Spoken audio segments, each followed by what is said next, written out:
Welcome to EMR 502, Reading in the Curriculum. And what I wanted to do today was I wanted to do an opening video that really looks at a really basic idea. When we're talking about the curriculum, are we talking about disciplinary literacy or content area literacy? And I think it's important that you understand the distinction and how we're moving to the direction of looking at disciplinary literacy and sort of why that might be. So for today's video, what I'd like to do is I'd like to give you some background for current theories and on reading across the curriculum. I want to introduce some of the course goals, talk to you a little bit about the course setup, and then introduce the first upcoming major assignment and how we're going to structure the course readings. Okay. I'm going to start here with this idea that we have always instinctually known, good or bad. Those of you that are teaching third grade and are facing the third grade reading guarantee know that we have always tied our understanding of how well our schools are doing with our understanding about how well our literacy is going. I have here a quote from 1967, Teaching to Think, which I love the title of her book. If there was something wrong with society, it probably had its origins in schools. And if the schools were at fault, it was probably because of the way the schools taught reading. I think why I picked this quote to begin this video is because I think it really speaks to the centrality of reading instruction to getting to our students' thinking, to helping them to understand and think independently, be able to meet the demands of the future, of all the literacy demands that they're going to face both in school and out of it, the role that reading, and I would say literacy, this is really looking at reading in particular, but I think since 1967 we began to understand that there's a huge connection between reading and writing. They're two sides of the same coin. So what I have up here are just, a couple of the things from the Ohio New Learning Standards that I think really kind of indicate for us this idea that informational texts are really, really going to be key because we need our students doing all of these types of skills, making inferences, citing evidence, tracing themes. These are all things that you get. You get them in the learning standards for reading literature as well as for informational texts. They're in the writing standards, so we know that we have to work on these really important skills. So what I wanted to do today is kind of look at this idea of informational text. First of all, just talk about how difficult it is. It's so hard to define what informational texts are.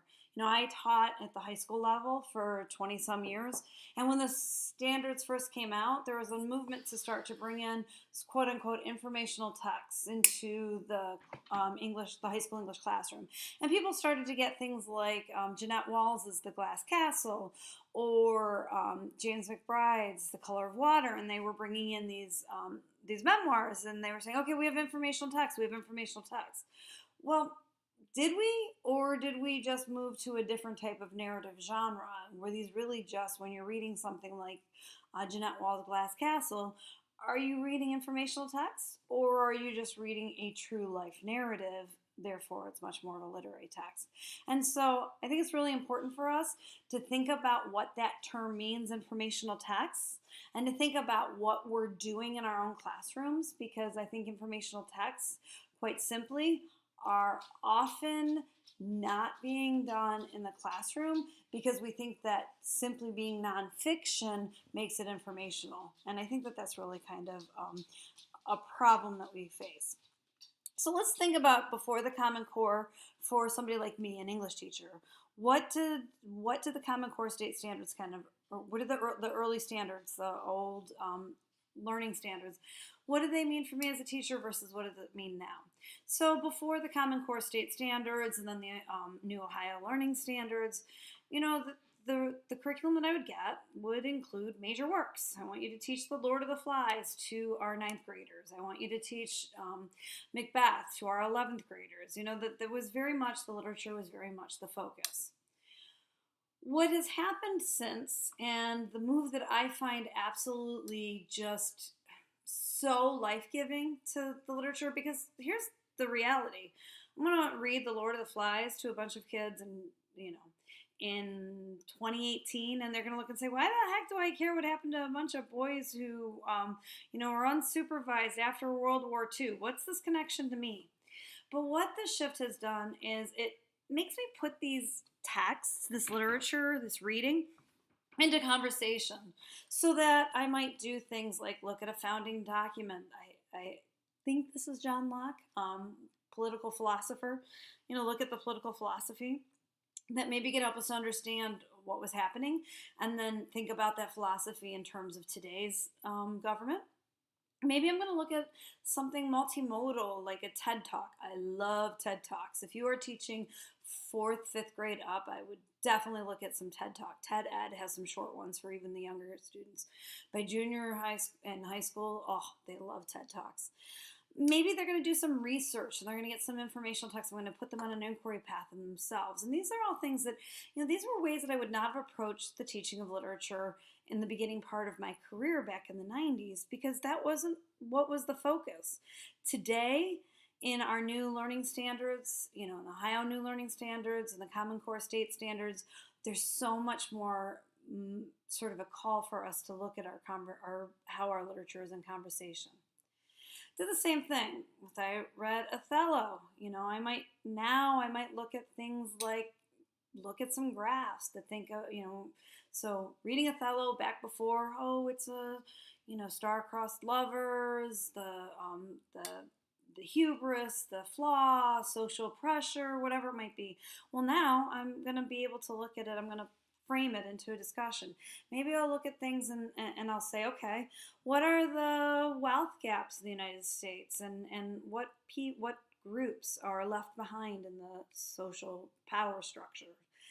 Maybe I'm going to look at a speech. Barack Obama had a speech that he did when he was campaigning because his minister was accused of being anti-white, of having prejudice views, and so when I taught Othello, we watched this speech by Barack Obama where he talked about race in America. Maybe we'll look at even just a photograph about the Black Lives Matter movement, or maybe we'll start to explore, do some research, or bring in some reading about something more contemporary. So you can see it brings a richness to the discussion, and it brings a sort of relevancy to what's happening. So, this creates a problem, though, for myself as a teacher. How do I now create strategies for bringing informational reading into my classroom? How do I make sure that the students are able to fully take advantage of these opportunities of, bringing my texts and conversations? And so quickly it becomes really, really clear that the old way, the pen and paper, the lists, the sort of vocabulary words, those aren't going to get us anywhere.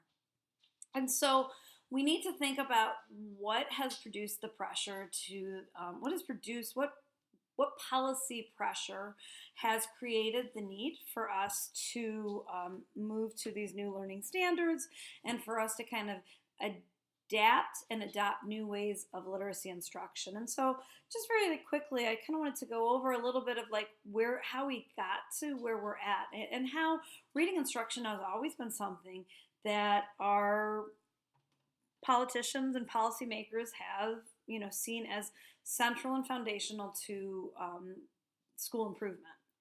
So, it wasn't really until 1872 that we really had any kind of formalized curriculum. So if you think about that, 1872, we haven't had even 200 years of formalized curriculum. So I think it's kind of interesting and important for us to note that, there's a reason why we haven't figured it out. First of all, the world is changing, and second of all, formal education is really kind of new when you think about the history of humankind as a whole. All right, so when we started to formalize a vision of public instruction, we started to get some types of teaching manuals, and those teaching manuals were adapted in teacher colleges and by school boards, so we started to get a sort of shared vision. And so in 1889 we had Elements of Pedagogy, which was really the first book that was kind of like instruction manual on how to teach. And we had, even at that point, they were talking about the difference between drill books versus knowledge books. But that's really hard to dissimulate. I mean, I know what they're trying to say. Like a spelling book, that would be a drill book, right? Reading a work of Shakespeare, that would be a knowledge book. But here's my question. Let's take something like a math book. Within a math book, you're going to be drilling, but you're also going to be learning. And so, while it was a start and it started to look at this idea of the different types of reading and the different demands of reading that different kinds of reading put on us, it's kind of, still very difficult.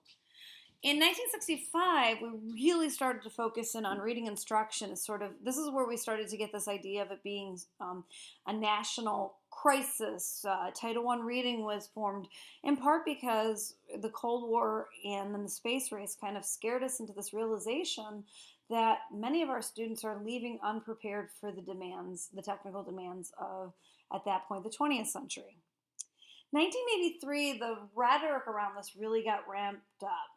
And we got, a report that President Reagan commissioned called A Nation at Risk. I mean, even that language, at risk, you can see. So this is when we started to see a lot of the policies sort of shift into an accountability mode.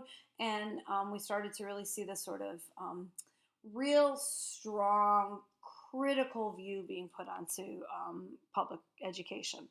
And within A Nation at Risk, there was this worry that content area knowledge is lacking. Our students do not leave knowing enough math, science, social studies. All right, so in Title I in 1965 was authorized using the Every Student ESEA. I can't. This is horrible. I can't remember. I was going to say Every Student Succeed but that's today. But Elementary Secondary Education Act, ESEA. And that was what brought us Title I in 1965. It kept getting reauthorized. In 1995, that's when we started to have our first reading guarantee. And it was a third grade reading guarantee that students will be able to read at grade level by third grade. So then 2002 upped it because we started to tie, there was a requirement that it be tested, that it be reported. School districts were starting, states were starting to tie funding into the ratings that the school district achieved. So then we had 2010 where we had the Common Core State Standards movement, of which Ohio originally was part. I think technically we're not part of the Common Core State Standards movement.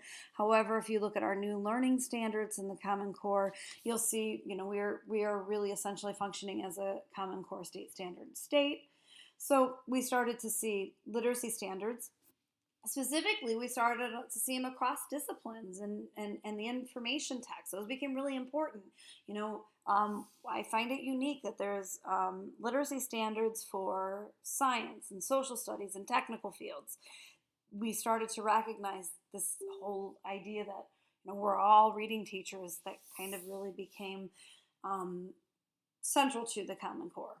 And then we have the Every Student Succeed Act, which many of us are in discussions right now about Ohio's. This is, a decentralized, a little bit more decentralized than No Child Left Behind.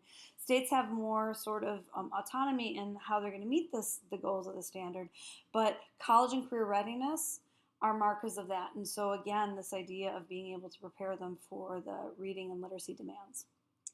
So we had all of this policy, but here's what's really, really depressing. All of this policy, and look what you see. These are the reading long-term trends for reading scores for the National Assessment of Education Progress. And what we see here is that our 17-year-olds, and I chose that because that's like the people at the end of, they have benefited from the K-12 experience or nearly the entire spectrum of the experience. And essentially, no matter how our policy worked, we had flat scores. Our scores remained very flat. And so that becomes like, what's going on? What's happening?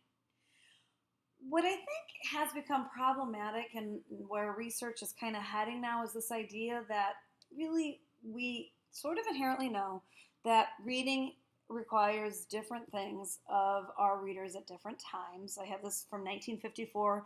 Not all reading is the same, and success in one area is no guarantee for success in all areas because each content area has different demands of the learner. So we've known that since 1954. But if you go back to the third grade reading guarantee, do we kind of incorporate that? Do we say that they're going to be able to read graphs at grade level, read narratives at grade level, read informational text at grade level? Reading is not a single process that can be adapted to different contexts. So I cannot learn to read a narrative story and then take those same strategies and that same process and move it to a reading of a physics textbook. There's a series of component processes that of which each can be studied in isolation, and those component processes function differently for different types of reading. So I am going to need to do a different type of process to read a narrative than I am to, say, read a nonfiction or informational text. So what happened was we've inherently known, really since the 1889 teaching manual that I talked about, we know that content area reading is different than, say, literary reading. And so we moved into this idea of content area literacy. That was really sort of the dominant mindset, with the nation at risk when we're talking about Title I. But where we're moving now is this idea of disciplinary literacy. So content area literacy is kind of this old idea that we are now morphing into disciplinary literacy, and they are different. So let's talk about the difference between traditional approaches to reading informational text across the curriculum versus when we look at it in terms of content disciplinary literacy. So in content area literacy, there is this belief that reading is a cognitive process. There are processes and sub-processes that a reader, there's the decoding, there's the word knowledge, there's the inference drawing, all of those things. I mean, we know that. So reading is a cognitive process that we can follow. What disciplinary literacy does is, yes, reading is a cognitive process that we can follow, but reading and writing also involve a way of understanding the world, so an epistemological understanding, meaning that there's a certain way that the world is seen and approached through a scientific lens or through a historical lens. Content area teachers overtly teach the process of reading through a series of strategies. And disciplinary literacy teachers instead, they teach their students to read and write like a historian or a scientist or a mathematician. They're kind of more, rather than looking at the strategies, they're more trying to get the students to understand the worldview and adapt that worldview. In content area literacy, we believe that the strategies are universal. A KWL chart will work no matter what the reading what the reading genre might be or for what discipline they're reading. Whereas the disciplinary literacy really sees disciplines as distinct communities of discourse. So something that I do in my English classroom is not necessarily going to work to get my students where they need to be in my social studies classroom or in my science classroom. And we need to understand how to discuss, how to read, how to write within those different disciplines. And so the literacy practices employed build on knowledge and content area literacy, meaning that I can learn my practices and I can learn how to read, and then I can build my knowledge of the content area. And we know that inherently. That's often one of the challenges of informational text. Students don't have the background knowledge, so then their lack of background knowledge makes it difficult for them to read, but yet when they read, they're building that background knowledge, so we have this whole big catch-22, right? But if we're going to approach this more from the terms of a disciplinary literacy, what we really need is that to know that students need apprentice work within the communities. They need practice, and they need to work with people who are modeling thinking, reading, writing like a scientist or a mathematician, and they need people to be able to help them to navigate between that. They need them to explicitly say, okay, this is how social studies, this is how a historian is going to write a thesis statement. And they need that back and forth so that they can start to kind of figure out, okay, why is what I'm being told to do in the English class, why is that not the same for in this history class. So while both of these types of approaches do involve a look at strategies that are employed or deployed to help students make sense of the text. These are things like KWL, reciprocal teaching, concept-oriented reading. I won't go into the catalog, but I think you'll know what I mean. So many of the practitioner reading journals are just chock full of strategies that we can use. Both content area literacy and disciplinary literacy would go to strategies, right? Strategies we know scaffold a student's thinking. The difference is, though, in content area literacy, we believed that the reading helped the student get to the disciplinary work. So the reading came before the disciplinary thinking. It was through the reading that they developed the ability to think like a historian or think like a mathematician. What's happened with the when we think about disciplinary literacy is we actually put that thinking forefront. So the disciplinary work helps with the cognitive process. So we have to think as teachers now, okay, how do I want them to engage with this text because this is a history class? What do I want, because they are thinking like historians, what do I need them to see and notice in this text? And then I'm going to build my scaffolds and help with the cognitive process. I'm going to plan around that disciplinary thinking and what I need them to do. That's a very different approach, and it challenges teachers. It challenges teachers on the secondary level who have spent a lot of time in the disciplinary thinking. You know, they are supposed to be content area experts. Imagine, and that is like exponential when you're talking about a self-contained elementary school, right? So what this is going to require for us is really a fairly good understanding of what does it mean to think like a historian, to write like a scientist. What do the experts say? This idea of disciplinary literacy has been sort of in the works since the 90s. Sam Weinberg, who I believe I'm going to have you read one of his or part of his article later, talked about this idea. He was a historian by trade, and then he moved into education. And what he said was, part of the problem is the very texts we put in front of students often don't really help them to grapple or think like the discipline. So a history book. Historians are always about the context of the writing, the bias, what's happening. And if you think about a history book, a traditional history book, you just get a little excerpts, kind of sort of almost removed from the context. Not a lot of discussion of the speaker and what is happening with the speaker and the speaker's relationship to the audience and things like that. And so Sam Weinberg said that really the textbooks that we give students are really merely the shell of text comprehended by historians. In 1994, Hand was looking at scientific writing and how, our worldview. How does science writing, how is it different? And what do we have in high school?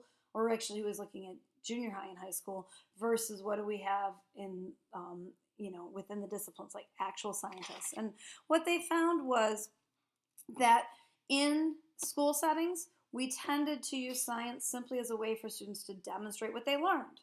But when you read things like scientific journals, actual professional lab reports, writing is used as a means for knowledge. So it's a way, going through and documenting your process becomes very speculative. And through that process, the scientists try to like frame their experiences so that they can build knowledge.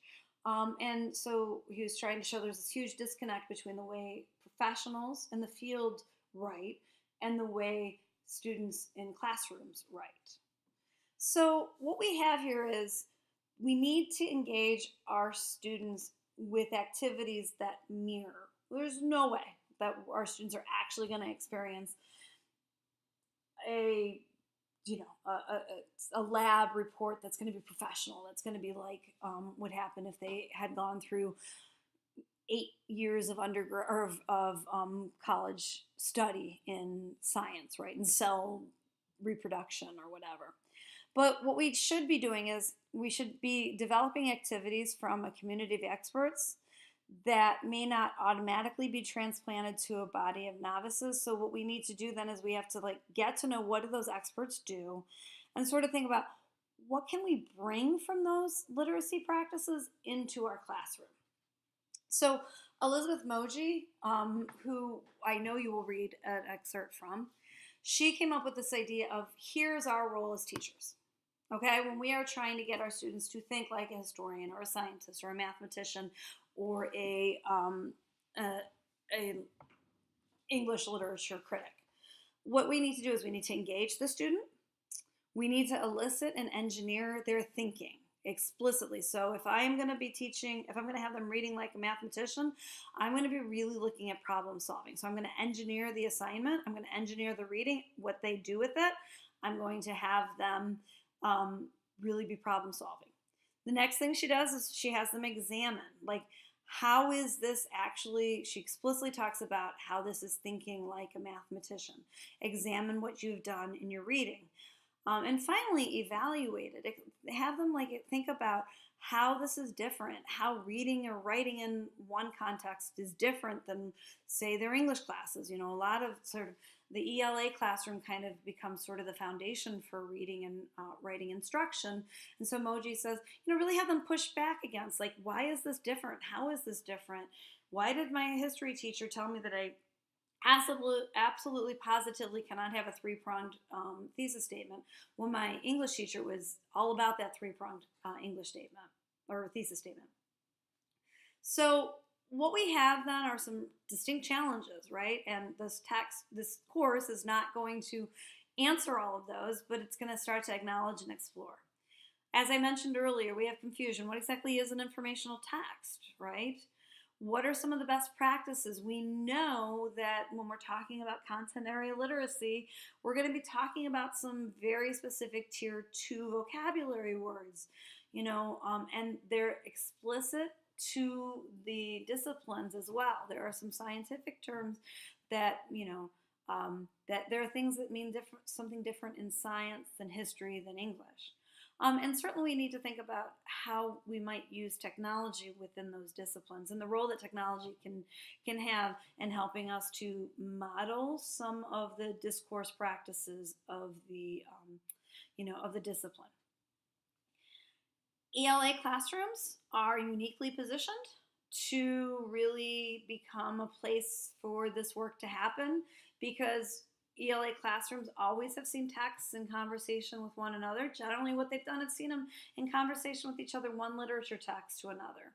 You know, looking at these universal themes. Well, now we kind of need to think about that in terms of not just literature texts. How can we, you know, expand that conversation? So we're looking at informational texts, we're looking at visual texts, we're looking at technical texts.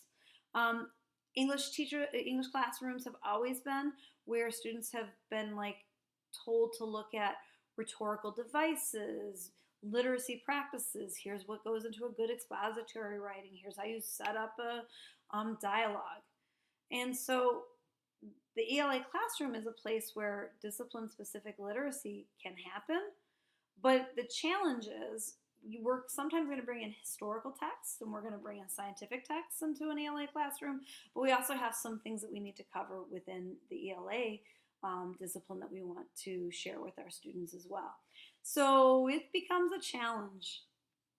So within this course, we're going to be looking at the strategies, not so much the disciplinary literacies. You're not going to leave this course an expert on scientific thinking versus historical thinking versus mathematical thinking and how to use that in reading and writing instruction. Instead, we're going to look at some strategies.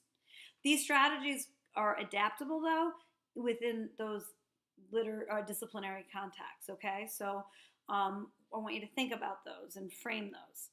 Reading will often include short academic selections that I'm going to pair with the practitioner-based reading. So what's going to happen is I want you to get a touch of the theory and the research behind the practice. So, for instance, our first reading today, or this week for this class, will be out of the reading nonfiction. It's 111 pages. It sounds like a lot, but it reads so fast because it's very practitioner-based with lots of examples and things like that. And so what you'll do, though, before you read it, I'm going to give you just a one-page excerpt from an academic journal article by Nell Duke, who was really somebody who in the early 2000s really kind of was ringing the bell warning us that we aren't having students practice informational text reading enough. And so you'll read her piece, then you'll read the reading nonfiction, and then I'm going to ask you to kind of like think about how those two go hand in hand. And so my expectation is that you're going to post. I am not going to simply give grades for posting. There's a rubric on Leo that I'm going to use every week to sort of look at the quality of your response, of your postings and your responses.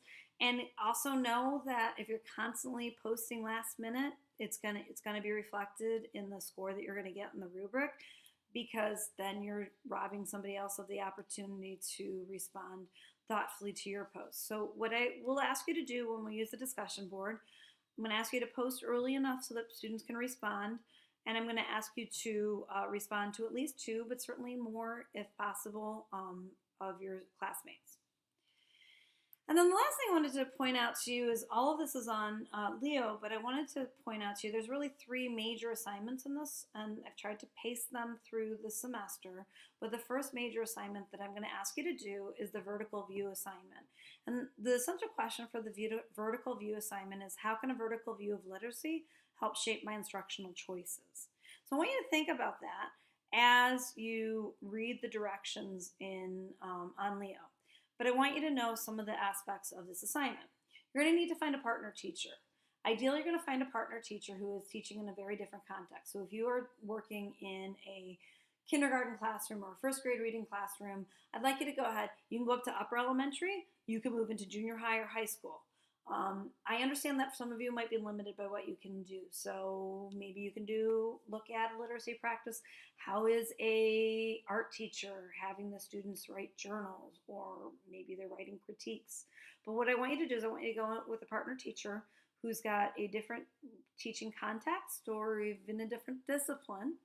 It would be great if they also are teaching with a totally different group of students, different grade band.